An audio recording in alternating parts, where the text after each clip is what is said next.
രാത്രി ഒരു 10:30 മണി കഴിഞ്ഞപ്പോഴേക്കും പെട്ടെന്നൊരു ഉപ്പ് മുളക് കൂട്ട് മാങ്ങ ഞാൻ കൊതി. സംഭവം ഞാൻ അടുക്കളയിൽ മാങ്ങ ഇരിക്കണം ഓൾറെഡി കണ്ടിട്ടുണ്ടായിരുന്നു. അപ്പോൾ രോഹിതനോട് ചോദിച്ചപ്പോൾ രോഹിതണ്ണം വേണമെന്ന് പറഞ്ഞു കേട്ടോ.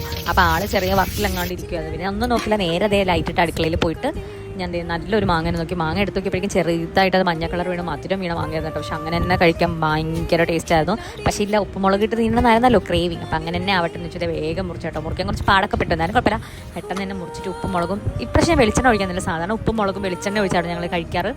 പക്ഷേ ഇന്ന് ഞാൻ വെളിച്ചെണ്ണ ഒഴിച്ചില്ല, ജസ്റ്റ് ഉപ്പും മുളക് ഇട്ട് നല്ലോണം വിരകി ഫസ്റ്റ് തന്നെ രോഹിതന എന്ത് ഫുഡാണെങ്കിലും ഫസ്റ്റ് രോഹിതനെ കൊണ്ട് കൊടുത്ത് കഴിച്ച ആ എക്സ്പ്രഷൻ കാണാൻ എനിക്ക് ഭയങ്കര ഇഷ്ടമോ. അങ്ങനെ ഞാൻ പെട്ടെന്ന് തന്നെ രോഹിതനുണ്ട്. രോഹിതന വർക്കിൻ്റെ ഇടയിലായിരുന്നു.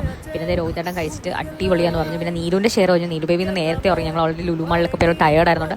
അവൾ പെട്ടെന്ന് ഉറങ്ങി. അവൾക്കൊരു ഭയങ്കര ഇഷ്ടമാട്ടോ. പിന്നെ ഞങ്ങളതേ 1-2 പറഞ്ഞ് ആ മാങ്ങ ഫുൾ കഴിച്ചു തീർത്ത്. ഇനിയും വേണമെന്നുണ്ടായിരുന്നു, പക്ഷേ അടുക്കളയിൽ പോയി മുറിക്കണം മടി കാരണം ഈ ഒരു മാങ്ങയിൽ ഞങ്ങളങ്ങ് ഒരുക്കി. അപ്പോൾ അത്രയേ ഉള്ളൂ. Tata bye bye, see U.